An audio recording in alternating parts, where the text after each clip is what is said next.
bizarrement, il y a d'un côté un discours des autorités, nous sommes en guerre contre l'OTAN, et d'un autre côté, ils cherchent vraiment à ce que la population ne soit pas inquiète, à maintenir une sorte d'abstraction de la guerre.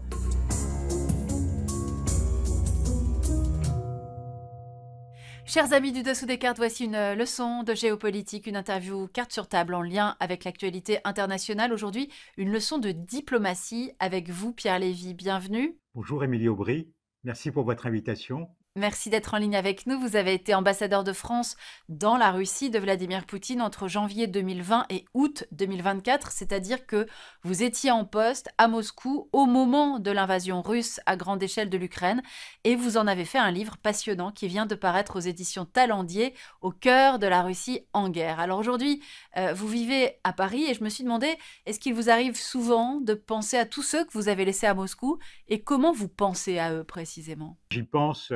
J'y pense même tous les jours parce que c'est une expérience qui marque une vie, en tous les cas une vie de diplomate.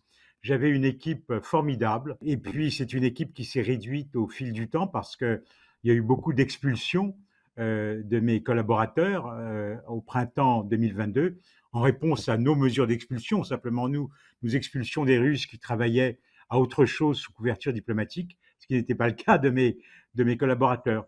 Et puis je pense à mes amis russes, je pense à ce pays où j'ai vécu vraiment une expérience exceptionnelle, que j'ai quitté finalement avec des sentiments très partagés, parce que d'un côté c'est la guerre, donc c'est horrible, c'est l'échec de la diplomatie, ce sont des coopérations, des projets que nous avions, que tout a été arrêté, abandonné. Alors dans le livre, vous racontez d'abord votre vie d'ambassadeur de France à Moscou avant la guerre, en effet, quand les relations entre la Russie et l'Occident sont déjà tendues, puisqu'il y a déjà eu l'annexion de la Crimée en 2014, la guerre du Donbass, les accords de Minsk, etc. Mais enfin, vous nous décrivez un monde où les échanges sont encore possibles entre Français et Russes, un monde où au fond on peut encore croire à la diplomatie avec Vladimir Poutine ? Je savais que la mission serait très difficile. Vous savez, un ambassadeur part en poste avec des instructions de ses autorités. Le cœur de ces instructions consistait en ce qu'on appelait à l'époque l'agenda de confiance et de sécurité, qui visait précisément à engager le dialogue avec la Russie, parce que c'est une grande puissance, membre permanent du Conseil de sécurité, active dans beaucoup de crises au Moyen-Orient, partenaire pour régler l'affaire nucléaire iranienne, et puis bien sûr, acteur majeur en matière de sécurité européenne avec la crise de l'Ukraine. Donc à l'origine, il y avait cette volonté de dialoguer et ça pouvait susciter des réserves de partenaires, d'États membres européens de l'Est. Dialoguer, c'est pas un signe de faiblesse. Bien au contraire, il faut être là, faire passer ces messages, comprendre le partenaire.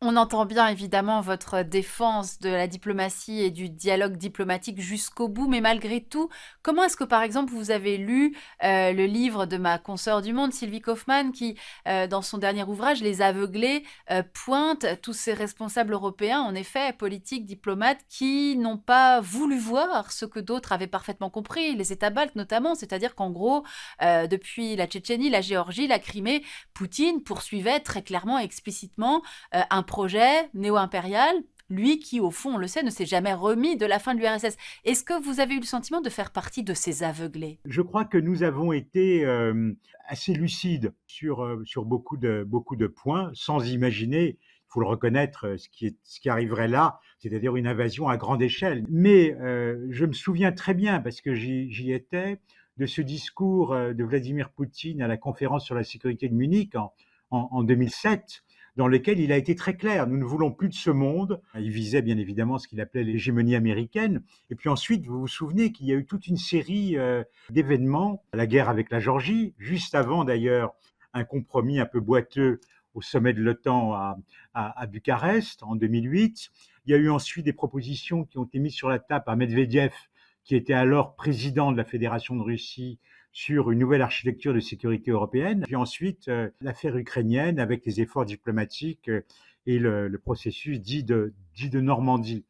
Mais nous étions assez lucides. Hein. Je me souviens des discussions entre nous. Et d'ailleurs, ce qui avait pu être dit aux Allemands sur Nord Stream 2. Les Allemands ne cessaient de dire Nord Stream 2, c'est un projet purement économique. Et nous voyons bien la dimension politique et géostratégique. Et d'ailleurs, nous le disions à nos nos amis allemands avec toutes les précautions nécessaires compte tenu des relations qui unissent nos deux pays.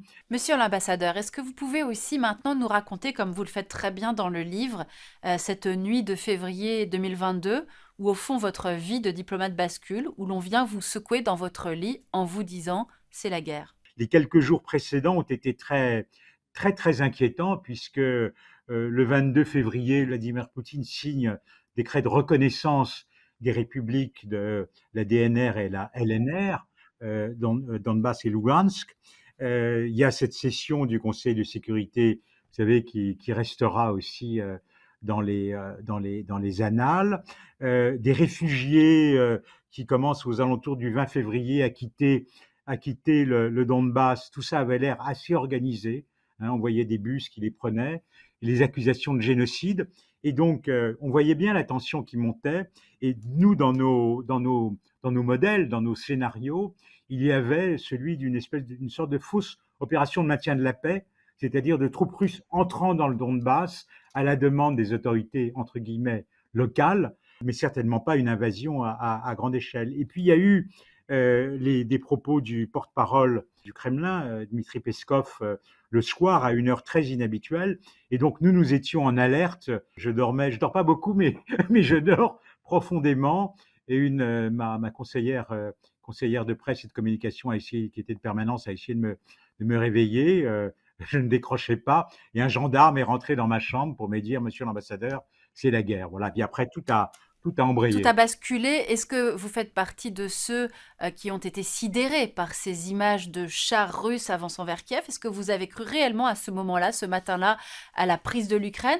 Est-ce que du même coup, vous avez aussi été estomaqué, éberlué par la résistance ukrainienne qui très vite, très rapidement s'est mise en place? Ah ben, clairement, clairement. Moi, j'étais un peu comme hypnotisé devant les chaînes d'information continue. Nous informions Paris en temps réel. Il y a eu un discours très, très dur de Vladimir Poutine le matin. Voilà, très, très dur. Et puis, on avait des boucles de messagerie avec Paris, avec Kiev aussi. Tout le monde a été très surpris par la résistance ukrainienne. Hein. Il y a des études d'ailleurs qui ont été faites par des think tanks américains auprès de la communauté de chercheurs qui ont montré qu'il y avait une espèce de consensus. Tout le monde pensait que toute l'affaire serait réglée quelques semaines ou en quelques mois. Vous racontez comment, à ce moment-là, la vie change brutalement à Moscou. Vous racontez des amis russes à vous qui, d'un coup, n'osent plus venir vous visiter à l'ambassade parce qu'ils se sentent en danger. Est-ce que vous pouvez nous raconter rapidement comment vous voyez, au fond, le régime de Vladimir Poutine se durcir de plus en plus et la vie changer en Russie jusqu'à la fin de votre séjour? Dans les grandes villes, et en particulier à Moscou et à Saint-Pétersbourg, il était important pour les autorités de maintenir les apparences de la vie normale. Et donc, bizarrement, il y a d'un côté un discours des autorités, nous sommes en guerre contre l'OTAN, c'est une opération militaire spéciale, mais maintenant ils parlent de guerre. Et d'un autre côté, ils cherchent vraiment à ce que la population ne soit pas inquiète, à maintenir une sorte d'abstraction de la guerre. Même si maintenant, il y a des attaques de drones qui perturbent, par exemple, le trafic aérien. On voit bien que la vie change quand même. Il y a des affiches pour le recrutement. Les taxis ne parlent plus. À un moment, ça m'a beaucoup frappé. Les manifestations ne sont pas tolérées. Je disais à mes collaborateurs, faites très attention, n'allez pas quand il y a des rassemblements de foule. Ne prenez pas le moindre risque parce qu'on peut être expulsé. Je cherchais toujours à maintenir un équilibre entre une certaine prudence et en même temps ne pas me bunkériser. Vous voyez, montrer que voilà, nous sortons, et je voyageais d'ailleurs aussi en Russie. Bien sûr, il y a eu des temps très forts que je raconte dans l'ouvrage, en particulier le coup de force de Prigojine. Vous voyez, et là, je peux dire rétrospectivement que nous faisions comme si la colonne de ces blindés, la colonne les troupes de Wagner arrivaient le samedi soir à Moscou. C'était un moment de grande tension. Nous nous sommes mis en alerte. Et depuis, monsieur l'ambassadeur, comment regardez-vous le monde tourner entre l'enlisement de ce conflit russo-ukrainien, le retour de Donald Trump à la Maison-Blanche depuis janvier dernier qui chamboule tous ces jeux d'alliances au cours desquels vous avez travaillé, vous, j'imagine, au cours de votre longue carrière diplomatique, cette réaction des Européens aujourd'hui qui apparaît en dépit de ses failles comme historique, comment vous le regardez ce nouveau monde-là ? Ce nouveau monde me donne le vertige. D'abord, j'ai l'impression que l'usage de la force est désinhibé pendant des années, hein, même depuis 45. L'usage de la force, comme vous le savez, au titre de la Charte des Nations Unies, est très encadré, uniquement permis en cas de légitime défense. Et d'ailleurs, dans le discours de Vladimir Poutine au matin de l'invasion, il invoque l'article 51 de la Charte, la légitime défense.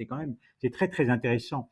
On ne peut pas mettre sur le même plan ce qui se passe en Ukraine, Israël, l'attaque terroriste du Hamas, Gaza, les crises africaines. On a l'impression que, alors qu'on ne l'a pas cru pendant très longtemps, qu'on peut régler les problèmes par l'action militaire, alors que toute l'histoire montre les limites de l'action militaire, justement. Dernière question précisément sur ce nouveau monde et le rôle qui joue la Russie de Vladimir Poutine. Faites-vous partie de ceux qui considèrent aujourd'hui que cette Russie-là, elle est forcément affaiblie par les sanctions, par l'isolement international de Vladimir Poutine? Jusqu'où pensez-vous que Vladimir Poutine est prêt à aller dans la déclaration de guerre qu'il semble avoir déclarée aux Européens, si ce n'est aux Occidentaux en général? Et le trouvez-vous isolé aujourd'hui, la Russie? Quelle est la réalité de sa relation, par exemple, avec celui qu'il présente comme son grand allié, à savoir la Chine de Xi Jinping? Le Kremlin maintient son cap, mais avec quand même des difficultés, parce que quand vous regardez comment l'évolution sur le terrain se déroule, les gains territoriaux sont relativement faibles et ils cherchent absolument à éviter une deuxième vague de mobilisation, qui serait politiquement très coûteuse. Mais en même temps, il se dit en face, ils sont flottants, ils sont divisés, il y a des pays européens qui sont affaiblis, mais je crois quand même, mais ça c'est une intuition, qu'il commence à réintroduire du calcul dans ses positions, parce qu'il y a une vision un peu messianique, réinstaller la Russie dans toute sa puissance, une Russie qui soit crainte, mais en même temps, on voit bien que l'économie présente un certain nombre de faiblesses, il y a une inflation aussi importante, donc à un moment quand même, il est obligé de tenir compte de ses limites, même si la Russie a beaucoup d'éléments pour tenir. Mais il y a une réalité aussi, et la réalité, c'est qu'il y a des grands partenaires qui profitent aussi de cette situation d'une Russie affaiblie. Vous avez cité fort justement la Chine. Il y a des liens d'amitié sans limite, pour reprendre les termes de leur accord. Mais la Russie n'a pas d'alliés. Et d'ailleurs, Poutine, en 2014, je crois, avait fait un discours intéressant en disant « Nous sommes dans aucune alliance et je ne veux pas que nous soyons dans une alliance parce que c'est une limitation à la souveraineté. » Et donc, la Russie a des complices, la Corée du Nord, l'Iran. La Russie a des admirateurs, hein, la Hongrie d'Orban, la Slovaquie de Fico, encore que la population ne suive pas nécessairement. Mais dans une certaine mesure, elle est contente de se draper dans une espèce de solitude impériale. Un dernier mot peut-être avec vous, Pierre Lévy, sur cette image qui, là encore, a sidéré le monde entier, les images d'amitié affichées entre Donald Trump et Vladimir Poutine en Alaska. Est-ce qu'au fond, cette image, elle ne signifie pas grand-chose? Est-ce qu'elle est lourde de conséquences pour l'avenir? Comment vous, aujourd'hui, vous définissez la relation entre Washington et Moscou? Il y a cette image, mais il y en a d'autres. Qu'on a eues auparavant, et en particulier moins spectaculaires, mais les Américains ont voté avec les Russes la même résolution le 24 février 2025, et ça, je dois dire que c'était en quelque sorte un déchirement, parce que je suis convaincu que la victoire de la Russie, c'est une défaite des États-Unis. Et une défaite du président Trump. Je ne comprends pas comment ils ne comprennent pas. Et d'ailleurs, il y a un vice-ministre russe important, Ryabkov, qui, il y a quelques jours, a dit la dynamique enclenchée à Anchorage est épuisée. Donc les Russes font attention à ménager le président Trump par leur déclaration, en disant d'ailleurs que la guerre, c'est la guerre de Joe Biden, et en disant que c'est les fauteurs de guerre maintenant, c'est les Européens. Mais en même temps, il n'y a aucune confiance dans les États-Unis. Merci infiniment, Pierre Lévy, d'avoir été en ligne avec nous. Je rappelle que vous êtes ancien ambassadeur de France en Russie. Il faut lire, bien sûr, votre ouvrage passionnant Au cœur de la Russie en guerre, publié aux éditions Talendier. Merci à vous de nous avoir suivis. Merci pour votre fidélité. Comme toujours, vous retrouvez l'ensemble de nos vidéos sur arte.tv. Vous pouvez également nous suivre sur YouTube et sur Instagram. Et n'oubliez pas de vous abonner à notre newsletter. À bientôt.